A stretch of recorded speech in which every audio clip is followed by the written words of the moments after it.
여러분, 지금 손에 뭔가 하나 쥐고 계신다면 그걸 잠깐 손바닥 위에 올려보세요. 열쇠도 좋고 스마트폰도 좋습니다. 그리고 아주 살짝 손을 옆으로 빼보세요. 그 물건은 망설임도 없이 곧장 아래로 갑니다. 뚝! 바닥으로요. 우리는 이걸 수백 번, 수천 번 봐왔고 너무 당연해서 이제는 눈길조차 주지 않습니다. 그런데 저는 오늘 바로 이 시시한 장면 하나를 붙잡고 늘어져 보려고 합니다.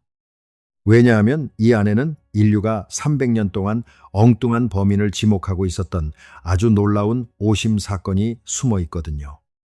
질문은 유치할 정도로 단순합니다. 왜 물건은 아래로 떨어질까요?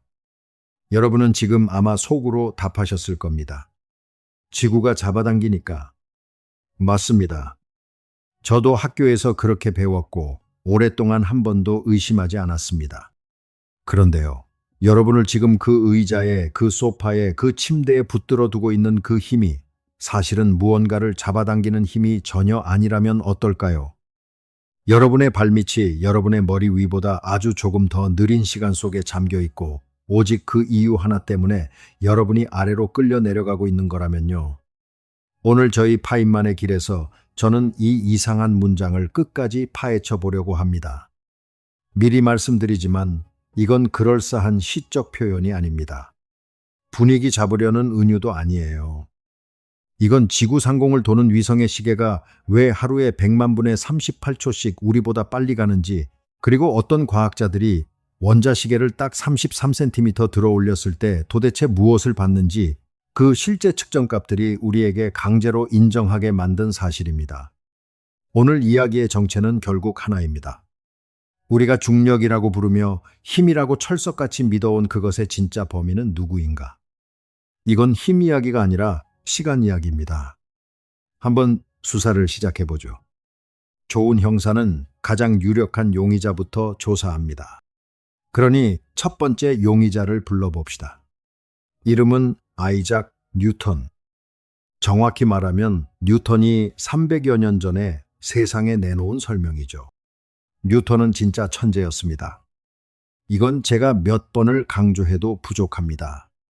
그는 나무에서 사과가 떨어지는 그 흔한 일과 저 높은 하늘에서 달이 지구를 도는 그 거창한 일이 사실은 똑같은 원리라는 걸 꿰뚫어 봤습니다. 질량을 가진 모든 것은 서로를 끌어당긴다. 지구가 사과를 당기고 태양이 지구를 당기고 온 우주가 서로를 잡아끄는 거대한 줄다리기 판이라는 거죠. 그리고 이 그림은 솔직히 말해서 무섭도록 잘 맞습니다. 우리는 뉴턴의 셈법으로 행성의 궤도를 계산하고 로켓을 달까지 정확히 쏘아보내고 몇백 년 뒤에 일식이 몇 시 몇 분에 일어날지까지 알아맞힙니다. 그러니 여러분, 이쯤 되면 사건 종결처럼 보이시죠? 범인은 뉴턴이 말한 그 당기는 힘이다 하고요. 저도 그렇게 넘어가고 싶습니다. 그런데 말입니다. 이 유력한 용의자에게는 아무리 봐도 설명이 안 되는 알리바이의 구멍이 하나 있습니다. 그리고 그 구멍을 가장 먼저, 가장 불편하게 여긴 사람이 다름 아닌 뉴턴 본인이었어요. 생각해 보세요. 무언가를 당기려면 그것과 이어져 있어야 합니다. 밧줄이든 손이든 막대기든 뭐라도 다 있어야 힘을 전할 수 있죠. 그런데 지구와 사과 사이에는, 지구와 달 사이에는 텅 빈 공간뿐입니다. 아무것도 없어요. 그 아무것도 없는 허공을 가로질러서 어떻게 당기는 힘이 순식간에 건너간단 말입니까? 뉴턴은 이걸 원격 작용이라고 불렀는데 정작 그 자신이 이 개념을 몹시 싫어했습니다. 그는 편지에다 이렇게 썼습니다. 아무런 매개도 없이 빈 공간을 가로질러 힘이 작용한다는 생각은 너무나 터무니없어서 제대로 사고할 줄 아는 사람이라면 이걸 도저히 받아들일 수 없을 거라고요. 이건 제가 지어낸 말이 아니라 실제로 남아있는 그의 편지 내용입니다. 이해되시죠? 뉴턴의 방정식은 무슨 일이 일어나는지는 완벽하게 계산해냅니다. 하지만 왜, 어떻게 그 일이 일어나는지에 대해서는 입을 꾹 다물고 있었어요. 그러니까 뉴턴은 범행 결과를 소수점 끝자리까지 묘사할 수 있는 목격자였지 범인 그 자체는 아니었던 겁니다. 그런데도 사람들은 200년이 넘도록 이 구멍을 그냥 서랍 속에 넣어 두었습니다. 계산이 맞으니까요. 답이 나오니까요. 불편한 질문은 잠시 덮어두기로 한 거죠. 여러분, 과학에서 이렇게 방치된 서랍은 언젠가 반드시 누군가가 다시 열어젖힙니다.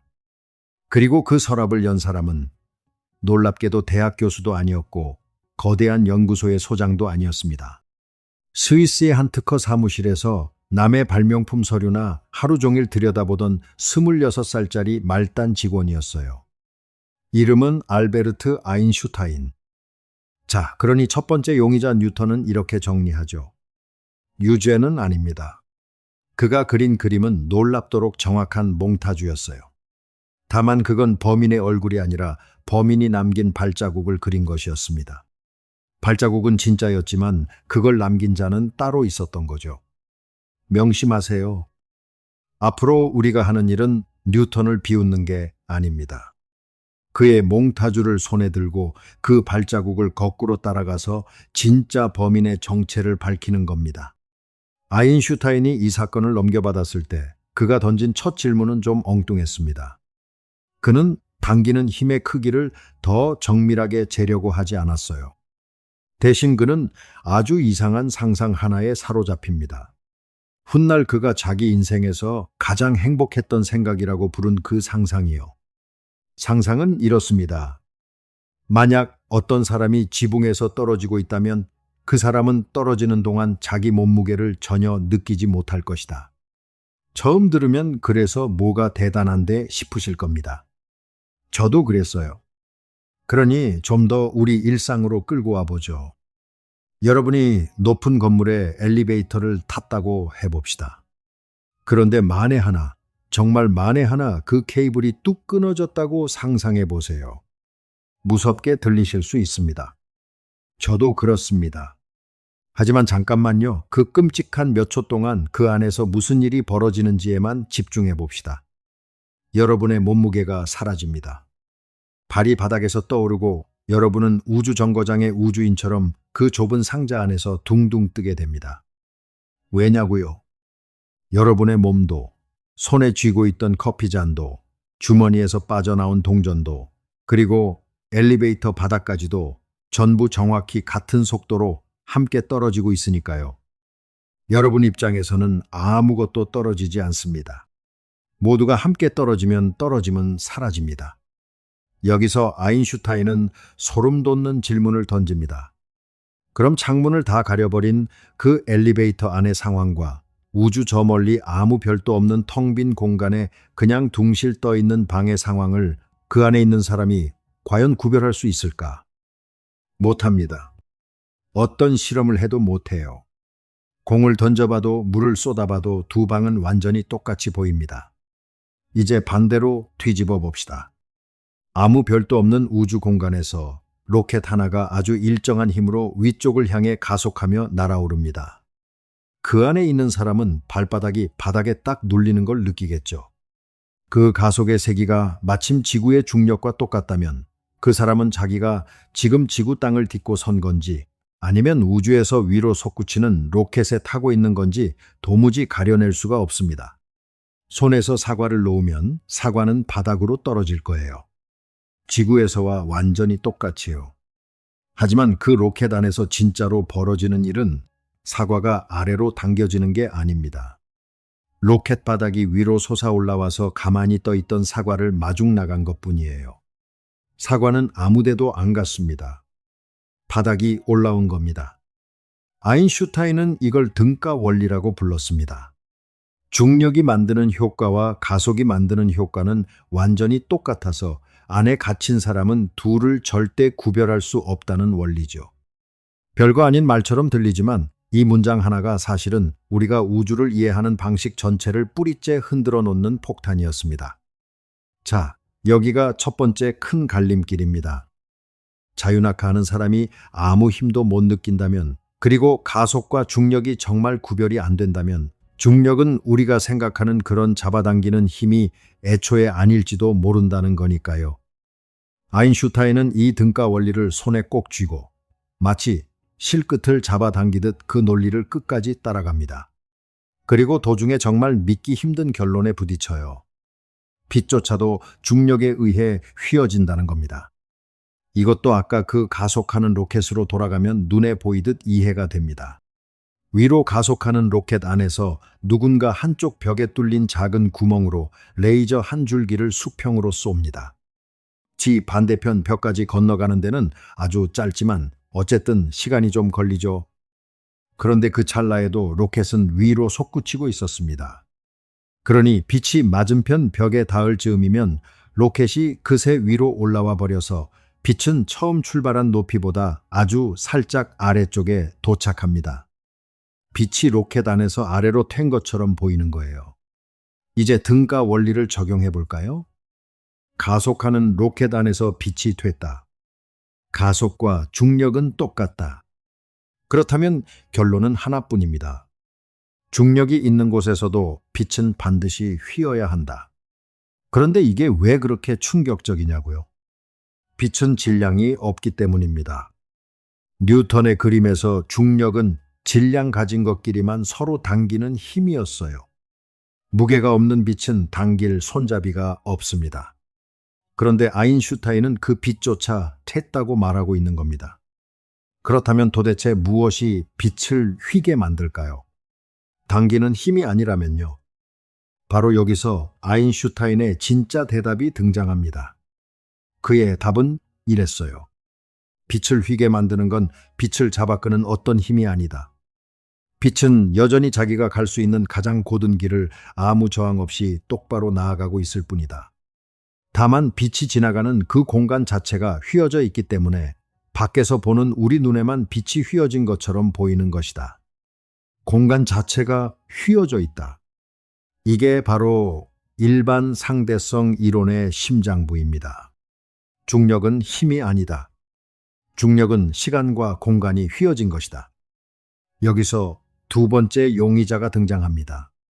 아마 여러분도 한 번쯤 보셨을 그 유명한 트램펄린 그림이요. 팽팽하게 당겨진 트램펄린 한가운데에 무거운 볼링공을 올려놓으면 그 주변이 움푹 꺼지죠. 그러면 옆에서 굴린 작은 구슬이 그 꺼진 비탈을 따라 볼링공 쪽으로 스르륵 말려 들어갑니다. 지구가 태양 주위를 도는 것도 달이 지구를 도는 것도 사실은 당겨져서가 아니라 이렇게 우그러진 공간의 비탈을 따라 미끄러지는 거라고요. 아, 정말 근사한 그림입니다. 저도 이 비유를 처음 봤을 때 무릎을 탁 쳤어요. 그런데 말입니다. 이 두 번째 용의자에게도 아주 교묘한 함정이 하나 숨어 있습니다. 트램펄린 그림은요, 이야기의 절반만 보여줍니다. 그것도 어쩌면 덜 중요한 절반만요. 왜냐하면 저 움푹 꺼진 공면, 저건 공간이 휘어진 모습만 보여주거든요. 그런데 아인슈타인이 하나로 꿰맨 것은 공간만이 아니었습니다. 그는 공간과 시간을 함께 꿰맸어요. 시공간이라는 한 장의 천으로요. 그리고 지금부터가 오늘 사건의 핵심입니다. 우리가 매일 겪는 이 지구 위의 평범한 중력, 사과가 뚝 떨어지고 여러분이 의자에 붙어있는 이 흔한 중력의 진짜 주범은 공간의 휘어짐이 아니었습니다. 그럼 진짜 범인은 누구냐? 여기서 저는 좀 놀라운 사실을 하나 미리 흘려놓겠습니다. 우리 일상의 중력에서 공간이 휘어진 몫은 거의 무시해도 될 만큼 작습니다. 압도적으로 큰 목, 사과를 바닥에 쿵 소리 나게 내리꽂는 그 몫의 진짜 범인은 다른 데 있어요. 바로 시간의 휘어짐입니다. 트램펄린 비유는 딱 여기까지가 한계예요. 저 그림은 공간의 움푹 팬 자국은 보여주지만 정작 범행을 저지른 시간의 비탈은 하나도 안 보여줍니다. 여러분, 저는 오늘 이 시간의 비탈이라는 말을 몇 번이고 다시 꺼낼 겁니다. 그러니 머릿속에 이미지 하나만 심어두세요. 눈에는 안 보이지만 무거운 것 근처에는 시간으로 이루어진 비탈이 있습니다. 그리고 세상 모든 것은 그 비탈의 아래쪽으로, 그러니까 시간이 느리게 흐르는 쪽으로 조용히 흘러내리려 합니다. 자, 그런데 이렇게 말하면 여러분 안에서 아주 정당한 반박이 올라올 겁니다. 저도 처음엔 그랬어요. 시간이 장소마다 다르게 흐른다니 그게 대체 무슨 소리냐? 내 손목 시계나 저 산꼭대기 시계나 다 똑같은 일초를 새기고 있는 것 아니냐? 좋습니다. 아주 건강한 의심이에요. 이런 걸 그냥 안 믿고 넘어가지 않고 확인하려 드는 분이야말로 진짜 과학자처럼 생각하시는 겁니다. 그러니 범인을 지목하기 전에 이 미친 것 같은 주장이 정말 사실인지부터 증거를 봅시다. 이게 칠판 위의 공상인지 아니면 우리가 실제로 손으로 측정한 현실인지요. 첫 번째 증거는 놀랍게도 여러분 주머니 속에 있습니다. 오늘 아침길 찾느라 지도 앱을 켜셨다면 여러분은 방금 아인슈타인의 이론을 직접 사용하신 겁니다. 여러분의 위치를 짚어주는 위성항법 시스템은 지구 상공이만 킬로미터 높이를 도는 위성들에 기대고 있어요. 그 위성마다 어마어마하게 정밀한 원자시계가 실려 있습니다. 그런데 그 위성의 시계는 지상에 있는 우리 시계보다 하루에 약 38마이크로초씩 더 빨리 갑니다. 100만 분의 38초. 아무것도 아닌 것 같죠. 그런데 만약 이 차이를 무시하고 그냥 두면 시스템에는 하루에 약 10km씩 오차가 쌓입니다. 딱 하루 만에 지도 앱은 여러분이 옆 동네 한복판에 서 있다고 우겨댈 거예요. 그래서 엔지니어들은 위성 시계가 지상보다 빠르다는 걸 계산에 넣어 매일매일 보정해 줍니다. 위성이 지구라는 무거운 것에서 멀리 떨어져 있어서, 다시 말해 중력이 약한 곳에 있어서 그 위의 시간이 우리 발밑의 시간보다 빠르게 흐르기 때문이죠. 그런데 여러분은 이렇게 생각하실지도 모릅니다. 그건 2만 킬로미터나 떨어진 우주에서나 벌어지는 극단적인 일이잖아. 여기 방 안에서 그런 차이가 있을 리가 없지. 그래서 두 번째 증거를 가져왔습니다. 2010년 미국의 한 표준 연구기관 연구팀이 세상에서 가장 정밀한 원자시계 2대로 실험을 합니다. 두 시계를 나란히 놓고 완벽하게 똑같이 맞춘 다음 한 대를 다른 한 대보다 딱 33cm 들어 올렸어요. 33cm. 여러분 무릎 높이쯤, 아니 책상 위에 두꺼운 책 몇 권 쌓아 올린 정도입니다. 그리고 그들은 확인했습니다. 더 높이 있는 시계가 더 낮은 곳의 시계보다 아주 조금 빨리 가더라는 것을요. 겨우 33cm 차이에서요. 이게 무슨 뜻이겠어요? 지금 이 순간에도 여러분의 머리는 여러분의 발보다 아주 살짝 빠른 시간 속에 살고 있다는 뜻입니다. 이 두 개만으로도 충분하지만 저는 이 사건이 우연이 아니라는 걸 확실히 못 받고 싶습니다. 그래서 오래된 증거를 두 개 더 꺼낼게요. 하나는 1959년 미국 하버드의 한 건물에서 벌어진 일입니다. 두 물리학자가 높이 22m짜리 탑의 위와 아래에 감마선을 쏘고 받으면서 중력이 조금이라도 강한 아래쪽에서 빛의 진동 리듬이 미세하게 달라지는 걸 잡아냅니다. 건물 한 채 높이만으로도 시간의 흐름이 어긋난다는 걸 아인슈타인이 예언한 지 40여 년 만에 처음으로 실험실에서 직접 확인한 거죠. 또 하나는 1971년입니다. 과학자들이 정밀한 원자시계 몇 대를 여객기에 실어 지구를 한 바퀴 빙 돌게 한 뒤 지상에 얌전히 두었던 시계와 비교했습니다. 그리고 시계들의 시간이 서로 어긋나 있는 걸 발견했어요. 비행기가 하늘을 나는 동안 그 시계들은 지상의 시계와 다른 속도로 나이를 먹은 겁니다. 여러분, 이건 이론이 아닙니다. 22m짜리 탑에서, 여객기 안에서, 그리고 여러분 주머니 속 지도 앱에서 매일 확인되는 의심의 여지가 없는 현실입니다.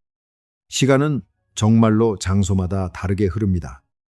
높은 곳에서는 빠르게, 낮은 곳에서는 느리게, 무거운 것 근처에서는 느리게, 텅 빈 곳에서는 빠르게요.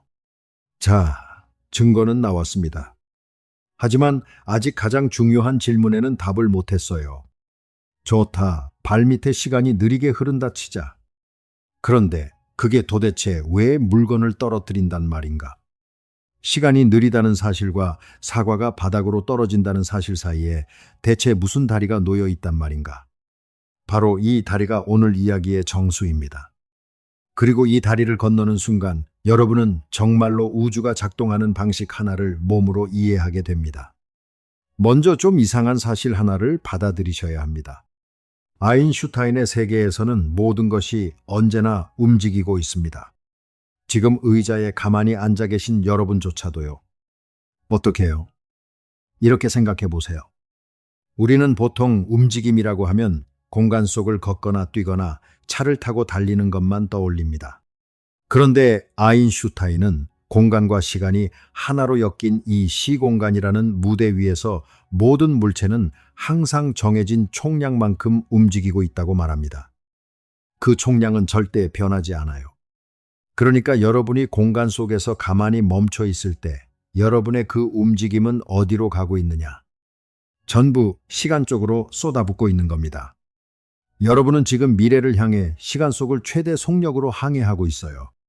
이게 왜 중요하냐면요. 움직임의 총량이 정해져 있으니 공간 쪽으로 많이 쓰면 시간 쪽으로 쓸 몫이 줄어듭니다. 그래서 빠르게 달리는 것일수록 시간이 느려지는 거예요. 빠른 우주선 안에서 시간이 천천히 간다는 그 유명한 이야기도 다 이 원리 때문입니다. 공간으로 많이 가면 시간으로는 적게 갑니다. 이 그림을 머릿속에 단단히 박아두세요. 자, 이제 다리를 건널 준비가 됐습니다. 여러분, 손 위에 사과 하나가 가만히 놓여 있다고 해봅시다. 사과는 공간 속에서 조금도 안 움직입니다. 그러니 이 사과의 모든 움직임은 통째로 시간 방향을 향하고 있어요. 사과는 그냥 미래를 향해 시간 속을 미끄러져 가고 있을 뿐입니다. 그런데 지구가 바로 곁에 있죠. 그래서 사과 주변의 시간은 어디서나 똑같이 흐르지 않습니다. 사과의 아래쪽, 그러니까 지구에 더 가까운 쪽은 시간이 더 느리게 흐릅니다. 사과의 위쪽, 지구에서 더 먼 쪽은 시간이 더 빠르게 흐르고요. 사과 한 알에 몸통 하나를 두고도 아랫배와 윗머리의 시간이 서로 다른 속도로 흐르고 있는 겁니다. 이제 상상해 보세요. 사과는 시간 방향으로 곧게 똑바로 나아가려 합니다. 그런데 그 앞의 시간이 위아래로 흐름이 다르다면 곧게 가려던 물체에게 무슨 일이 벌어질까요? 이걸 느끼는 가장 좋은 방법이 있습니다. 사람들이 팔짱을 끼고 한 줄로 나란히 서서 앞으로 행진한다고 해봅시다. 그런데 줄의 왼쪽 끝 사람들은 갑자기 발이 푹푹 빠지는 진창으로 들어서고 오른쪽 끝 사람들은 여전히 단단한 땅을 밟고 있어요. 왼쪽은 느려지고 오른쪽은 빠르게 나아갑니다. 그러면 아무도 방향을 틀려고 하지 않았는데도 그 줄 전체는 저절로 느린 쪽으로 스르륵 방향이 꺾입니다. 한쪽이 처지면 곧게 가던 것은 반드시 그 처지는 쪽으로 휩니다. 사과도 똑같습니다. 사과는 시간 속을 곧게 가려고 했을 뿐이에요. 그런데 아래쪽 시간은 느리고 위쪽 시간은 빠릅니다. 그러니 사과는 시간이 느린 쪽으로, 그러니까 지구 쪽으로 방향을 틀게 됩니다. 시간 방향으로 나아가던 움직임이 시간의 불균등한 흐름 때문에 조금씩 공간 방향으로, 그것도 아래쪽으로 휘어지는 거예요.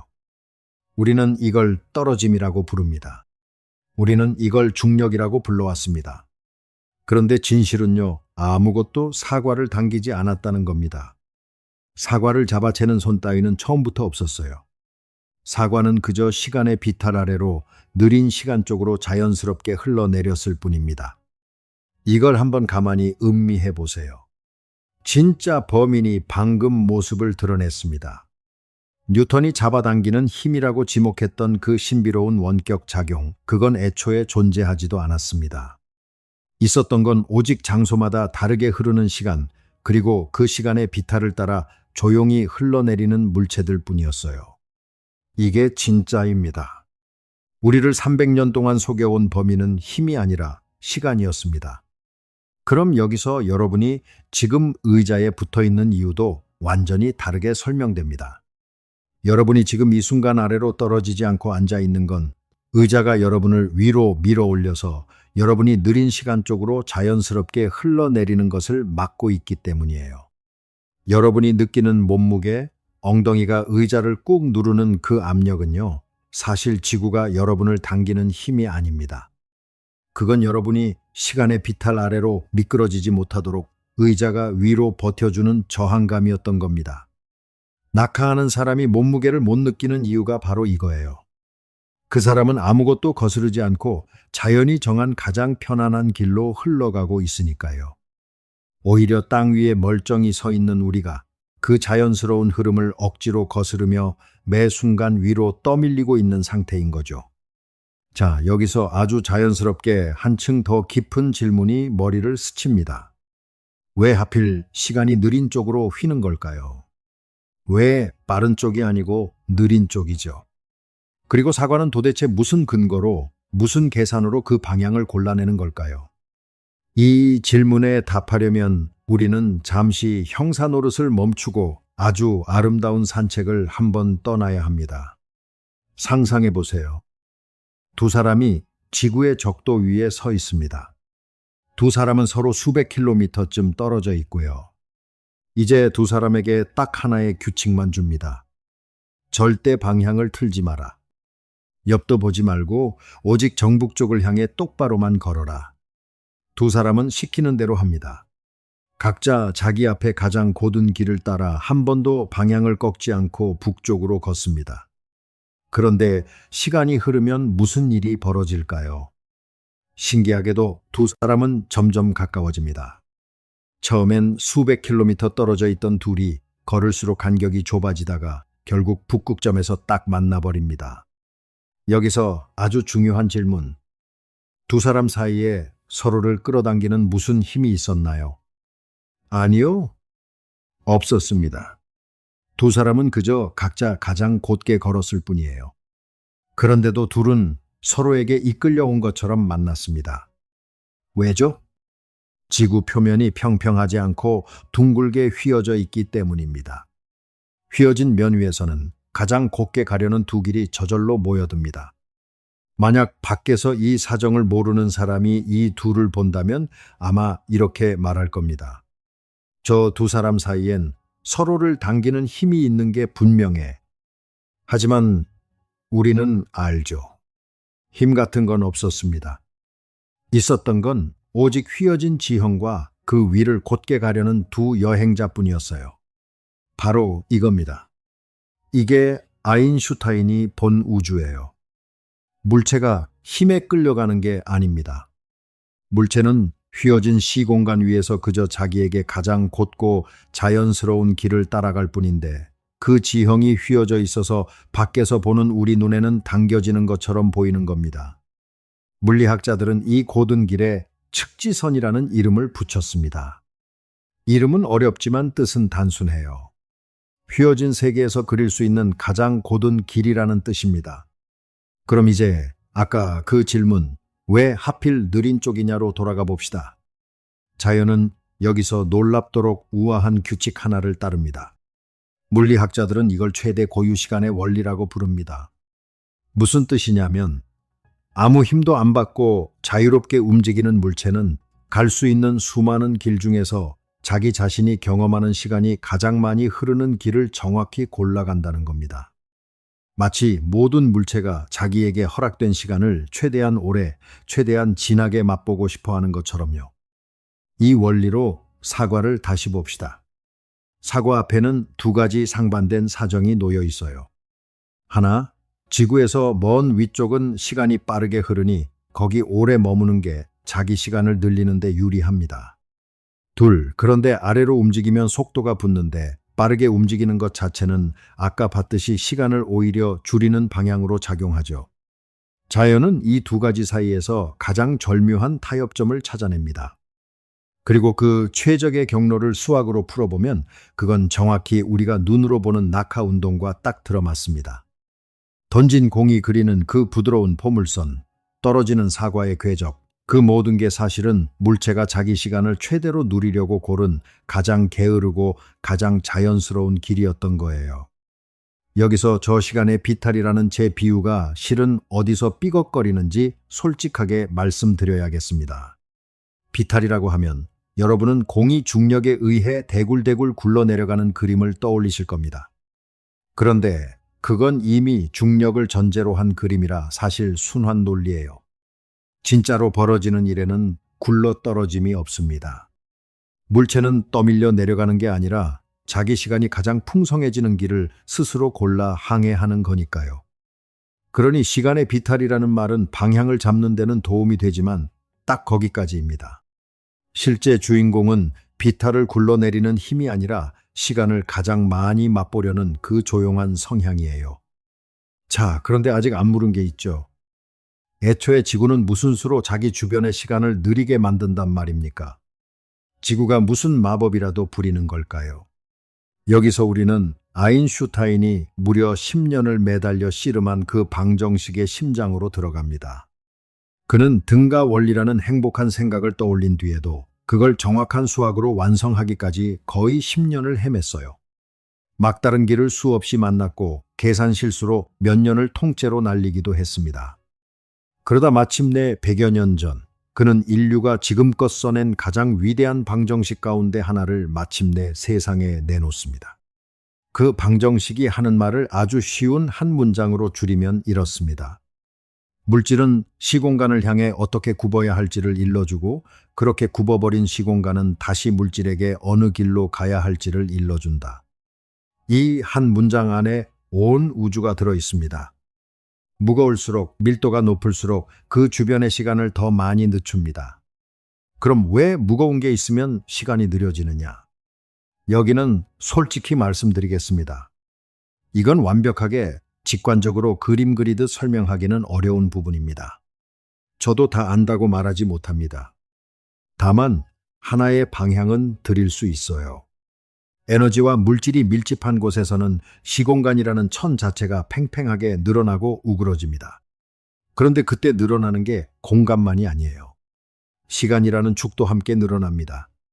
시간축이 늘어난다는 건 그 자리에서는 똑같은 일이 벌어지는데 더 많은 시간이 걸린다는 뜻, 그러니까 시간이 느리게 흐른다는 뜻입니다. 자, 여기서 아주 자연스럽게 또 한층 깊은 질문이 따라옵니다. 좋다. 손에서 놓은 사과는 시간이 느린 쪽으로 흘러 바닥에 떨어진다 치자. 그런데 그럼 저 달은 왜 안 떨어지죠? 달도 무거운 지구 곁에 있으니 시간의 비탈 위에 놓여 있을 텐데 왜 우리 머리 위로 쿵 하고 떨어지지 않는 걸까요? 아주 좋은 반박입니다. 그리고 이 질문에 대한 답이야말로 오늘 우리가 새로 얻은 눈이 진짜인지 아닌지를 가늠하는 시험대예요. 먼저 놀라운 사실 하나.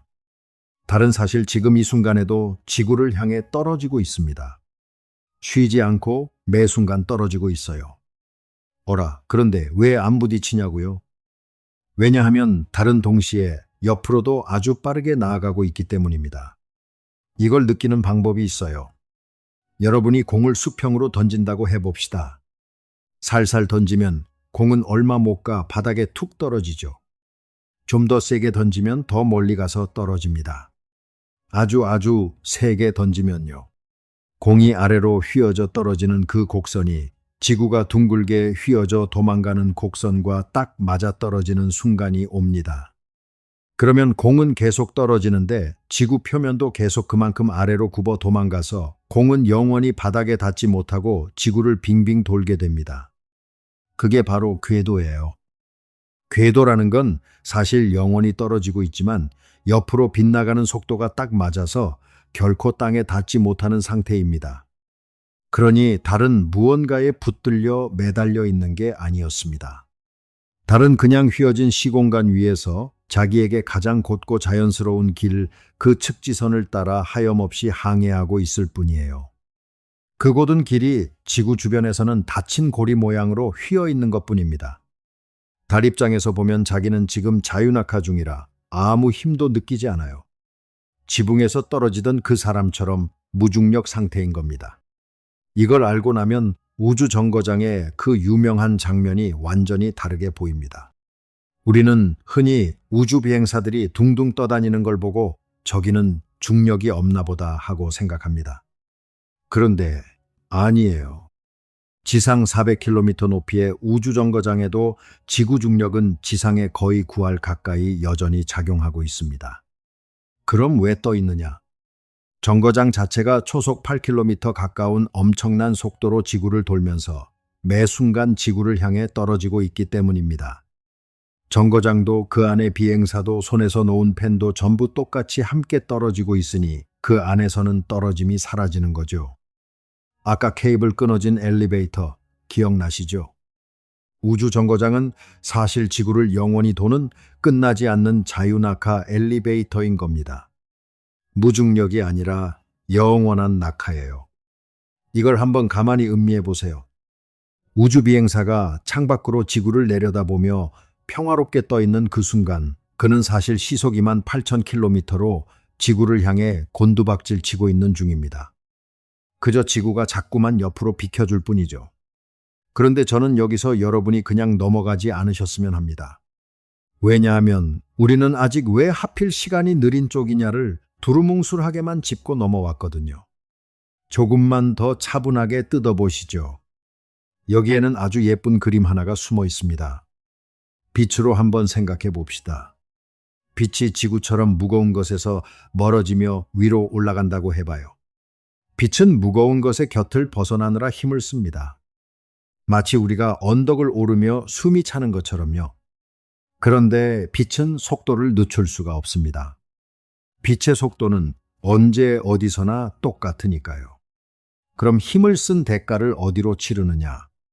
빛은 자기 색을, 정확히는 자기 진동의 리듬을 바꿉니다. 위로 올라간 빛은 진동이 살짝 느려지고 색이 붉은 쪽으로 밀립니다. 우리는 이걸 중력 적색편이라고 부르는데요. 아까 말씀드린 1959년 하버드의 그 탑 실험이 바로 이 미세한 색의 변화를 잡아낸 거였습니다. 여기서 핵심은 이겁니다. 빛의 진동 하나하나가 사실은 아주 작은 시계의 째깍임이거든요. 위로 올라간 빛의 진동이 느려졌다는 건 곧 그 높은 곳의 시계가 아래보다 빨리 간다는 것과 정확히 같은 말입니다. 반대로 무거운 것에 가까운 낮은 곳일수록 진동은 촘촘해지고 시계는 느려집니다. 그러니 무거운 것 근처에서 시간이 느려진다는 건 그 근처를 지나는 모든 리듬이, 모든 째깍임이 늘어진다는 뜻이에요. 저는 이 그림이 참 좋습니다. 시간이라는 게 저 멀리 추상적인 무대 바닥이 아니라 빛의 색 하나에까지 도장을 찍어두는 아주 구체적인 무언가라는 게 손에 잡히거든요. 물론 이것도 완벽한 설명은 아니고 하나의 창문일 뿐입니다. 진짜 계산은 방정식이 해야죠. 하지만 방향은 이쪽이 맞습니다. 이 새로운 눈으로 보면 아주 오래된 수수께끼 하나가 저절로 풀립니다. 무거운 쇠공과 가벼운 깃털을 같은 높이에서 동시에 놓으면 무엇이 먼저 떨어질까요? 우리 직관은 당연히 무거운 쇠공이라고 외칩니다. 그런데 공기만 없애주면 둘은 완벽하게 똑같이 나란히 떨어집니다. 이건 그냥 옛날 사고 실험이 아니에요. 실제로 달에 갔던 한 우주비행사가 공기 하나 없는 달 표면에서 한 손엔 망치를, 다른 손엔 깃털을 들고 동시에 놓았습니다. 둘은 나란히 달 바닥에 툭 닿았죠. 온 세상이 그 장면을 지켜봤습니다. 자, 뉴턴의 그림에서는 이게 좀 이상합니다. 무거운 것일수록 지구가 더 세게 당길 텐데 왜 똑같이 떨어지죠? 뉴턴도 이걸 설명할 수는 있었지만 어딘가 억지스러운 우연처럼 끼워 맞춰야 했어요. 그런데 아인슈타인의 눈으로 보면 이건 조금도 이상하지 않습니다. 오히려 너무나 당연합니다. 왜냐하면 떨어짐은 물체에 가해지는 힘이 아니라 시공간이라는 지형의 생김새이기 때문이에요. 쇠공이든 깃털이든 그것들은 그냥 같은 자리에 놓인 같은 시간의 비탈 위에 있습니다. 그러니 무게가 무겁든 가볍든 상관없이 똑같은 지형을 따라 똑같은 길로 흘러내리는 겁니다. 쉽게 말하면요. 눈길 위에서 미끄러지는 두 사람을 떠올려 보세요. 한 사람은 뚱뚱하고 한 사람은 말랐어요. 그런데 똑같이 미끄러운 비탈에 서면 둘은 몸무게와 상관없이 똑같이 주르륵 미끄러집니다. 왜냐하면 미끄러짐을 결정하는 건 그 사람의 몸무게가 아니라 비탈의 생김새니까요. 중력도 똑같습니다.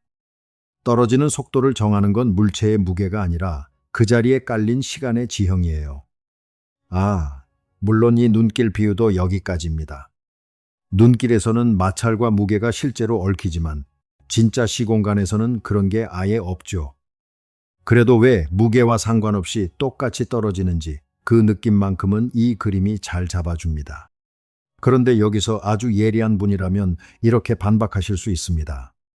잠깐만요. 아까 등가 원리에서는 중력과 가속이 완전히 똑같아서 구별할 수 없다고 하지 않았습니까? 그럼 지구의 진짜 중력이랑 로켓의 가속이 진짜로 완전히 똑같은 겁니까? 정말 죽었다 깨어나도 구별할 방법이 없어요. 아주 좋은 질문입니다. 그리고 이 질문에 대한 답 속에 이게 왜 진짜 휘어짐인지, 왜 그냥 가속 흉내가 아닌지를 증명하는 결정적인 단서가 숨어 있습니다. 답은 이렇습니다. 아주 좁은 방 안에서는 구별할 수 없어요. 하지만 방을 충분히 크게 키우면 반드시 구별할 수 있습니다.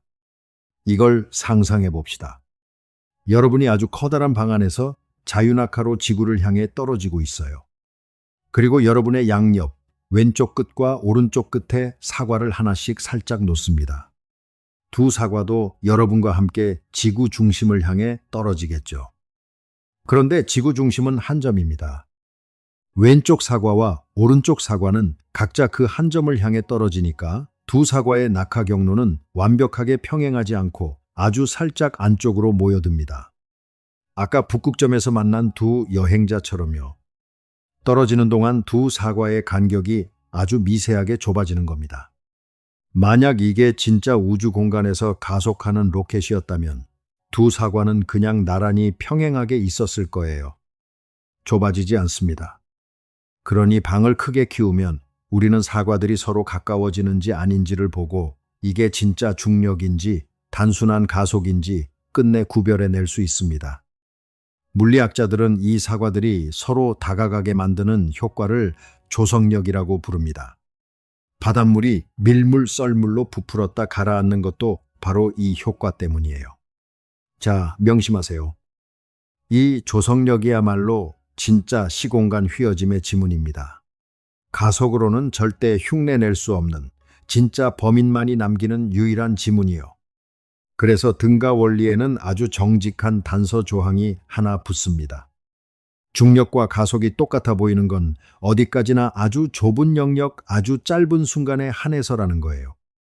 세상을 넓게 펼쳐놓고 보면 시공간의 휘어짐은 반드시 정체를 드러냅니다. 저는 이 대목이 참 정직하다고 느낍니다. 아인슈타인의 이론은 자기가 어디까지 성립하는지 그 경계선을 스스로 그어두고 있거든요. 자, 그럼 이 휘어짐을 극단까지 밀어붙이면 어떻게 될까요? 여기서부터 상황이 진짜 기묘해집니다. 어떤 물질이 상상을 초월할 만큼 한 곳에 짓눌려 밀도가 극단으로 치솟으면 그 주변의 시공간은 도저히 상상하기 힘들 만큼 심하게 우그러집니다. 시간이 느려지는 정도가 너무 극심해져서 어느 경계선에 다다르면 멀리서 지켜보는 우리 눈에는 그곳의 시간이 아예 멈춰버린 것처럼 보이게 돼요. 우리는 그 경계선을 사건의 지평선이라고 부르고 그 안쪽 전체를 블랙홀이라고 부릅니다. 한번 상상해 보세요. 여러분의 친구가 블랙홀을 향해 떨어지고 있습니다. 여러분은 안전한 거리에서 그 광경을 지켜보고 있고요. 그런데 친구가 지평선에 가까워질수록 여러분 눈에는 친구의 움직임이 점점 느려지는 것처럼 보입니다. 슬로 모션 영상이 점점 더 느려지다가 급기야 완전히 멈춰버리는 것처럼요. 친구가 지평선에 거의 닿을 즈음이면 그는 그 문턱에 영원히 얼어붙은 것처럼 보입니다. 친구가 보낸 마지막 빛은 점점 더 붉어지고 어두워지다가 마침내 사라지고 여러분에게 친구는 그 자리에 영원히 멈춰선 유령 같은 잔상으로 남습니다. 그런데 정작 떨어지는 친구 본인은요, 자기가 멈춰 있다고 전혀 느끼지 못합니다. 그에게는 그냥 순식간에 지평선을 통과하는 한순간일 뿐이에요. 같은 사건을 두고 밖에서 보는 사람에게는 영원한 정지로, 안에서 겪는 사람에게는 찰나의 통과로 나타나는 겁니다. 시간이 절대적이지 않다는 것, 어디서 보느냐에 따라 완전히 다른 현실이 펼쳐진다는 것을 블랙홀보다 더 극적으로 보여주는 예는 없습니다. 그리고 이건 더 이상 칠판 위의 공상이 아닙니다. 우리는 실제로 블랙홀의 그림자를 망원경으로 찍어냈고 두 블랙홀이 서로 부딪히며 시공간이라는 천에 만들어낸 물결까지 지구에서 잡아냈습니다. 그 물결을 중력파라고 부르는데요. 무거운 것이 요동치면 시공간이라는 천이 출렁인다는 아인슈타인의 예언이 수억 광년을 건너온 아주 미세한 떨림으로 우리 장비에 잡힌 겁니다.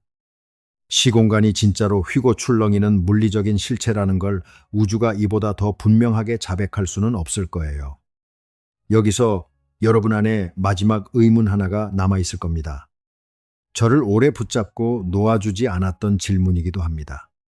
아까 33cm 실험 기억하시죠? 그 높이 차이로 생기는 시간의 어긋남은 상상도 못할 만큼 작았습니다. 우리 몸이 패디치냥 겪는 시간 차이를 다 합쳐도 겨우 몇 나노초 정도예요. 그렇게나 하찮은 시간의 차이가 어떻게 사과를 바닥에 쿵 소리 나게 내리꽂을 만큼 강력한 효과를 만들어낸단 말입니까? 그토록 작은 원인이 어떻게 그토록 큰 결과를 낳죠? 이 질문의 답은 우리 직관을 산산조각 냅니다. 열쇠는 빛의 속도라는 어마어마하게 큰 숫자에 숨어 있어요. 시간과 공간을 하나로 묶으려면 둘을 같은 단위로 바꿔주는 환율 같은 게 필요합니다. 그 환율이 바로 빛의 속도, 초속 약 30만 킬로미터예요. 그런데 이 환율이 상상을 초월할 만큼 거대합니다.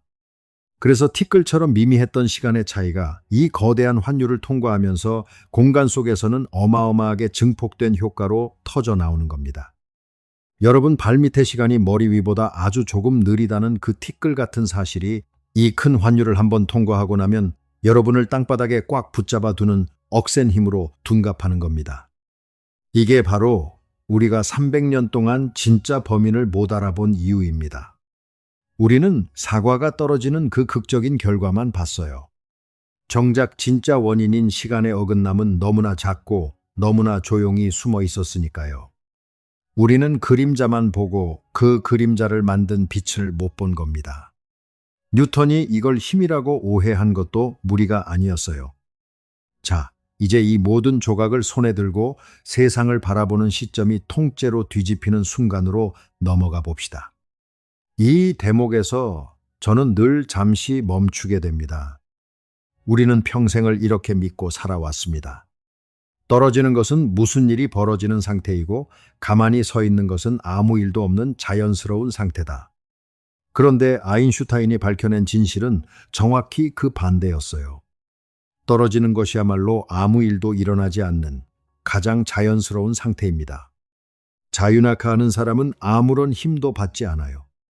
그는 그저 자기 시간을 가장 풍성하게 누리는 곧은 길을 항해하고 있을 뿐입니다.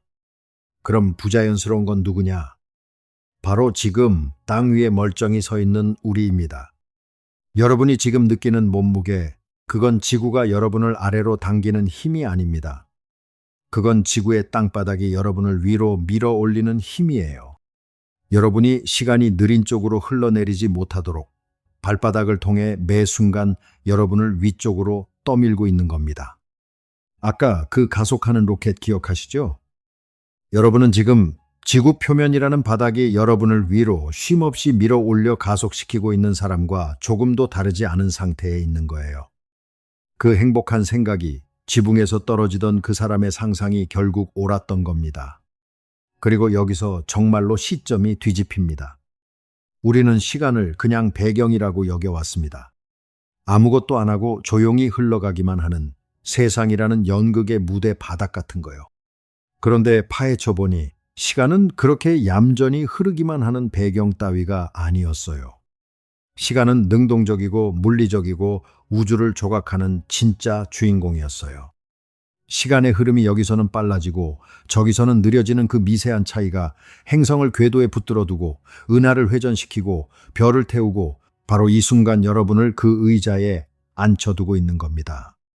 우리가 중력이라고 부르며 우주에서 가장 웅장한 현상이라 여겨온 그것은 따지고 보면 시간이라는 녀석이 우리에게 슬쩍 건네는 말투 같은 것이었어요.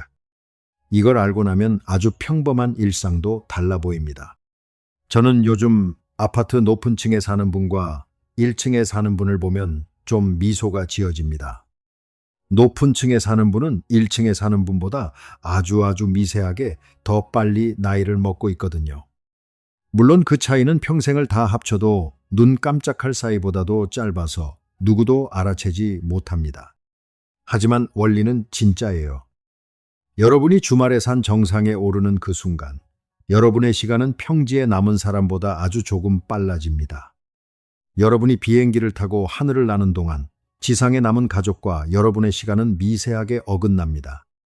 여러분의 머리와 발도 지금 이 순간 서로 다른 속도로 나이를 먹고 있고요.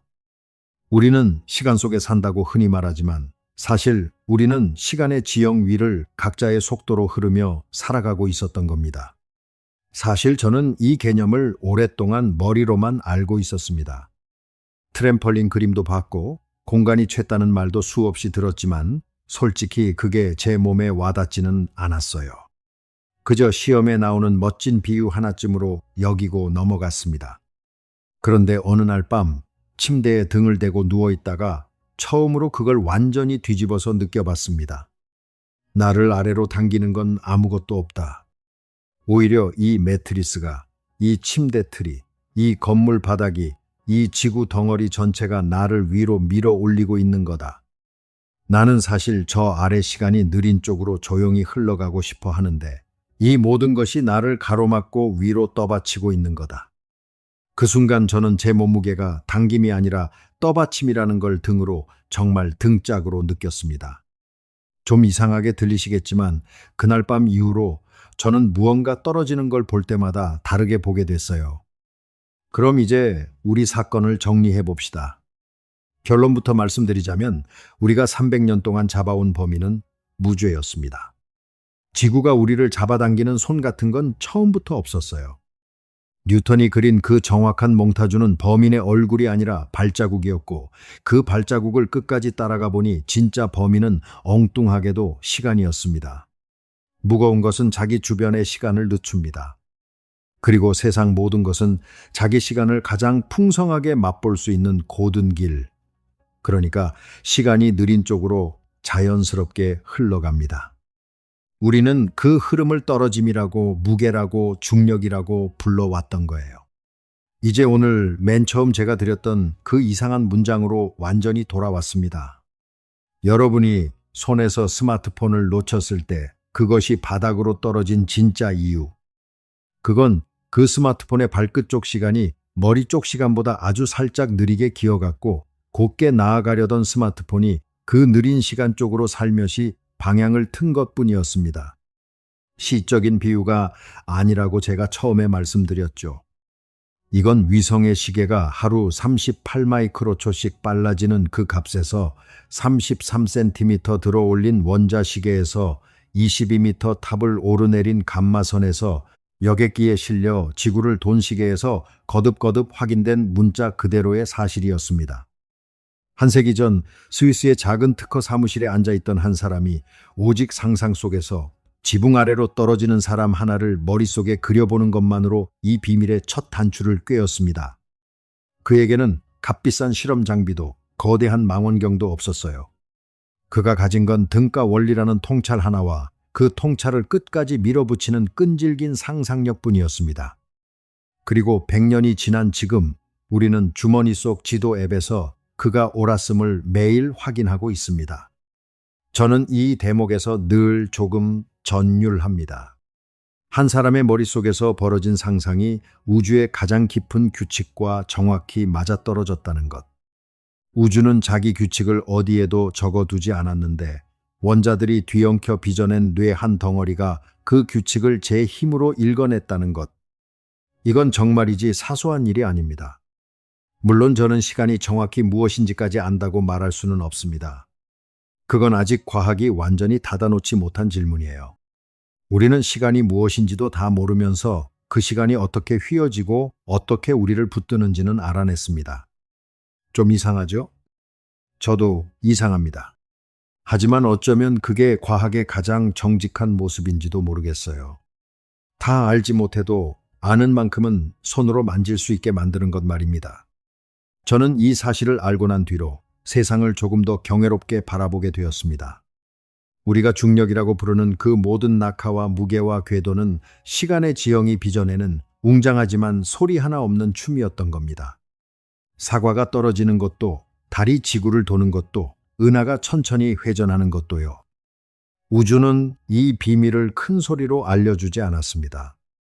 오히려 너무나 작고 조용하게 숨겨두어서 인류는 300년 동안이나 그걸 힘이라 착각하며 살았죠.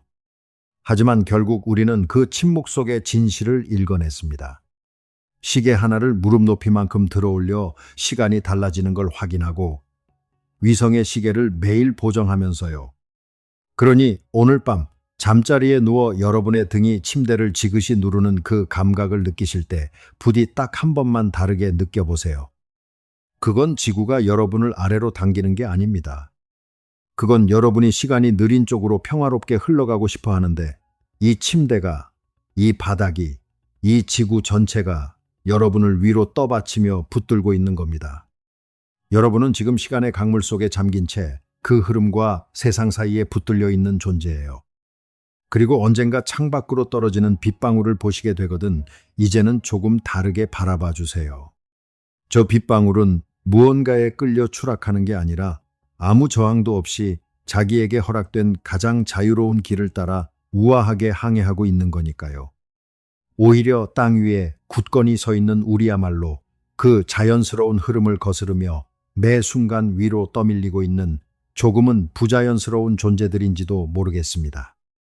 오늘 저희 파인만의 길이 준비한 이야기가 여러분 마음에 작은 울림 하나로 남았기를 바랍니다. 다음에 무언가 떨어지는 걸 보실 때 힘이 아니라 시간의 흐름으로 바라볼 수 있게 되셨다면 저는 그것만으로 충분히 기쁩니다. 그럼 저는 다음 여행에서 또 다른 조용한 진실 하나를 손에 들고 여러분을 다시 찾아뵙겠습니다. 끝까지 함께해 주셔서 진심으로 고맙습니다.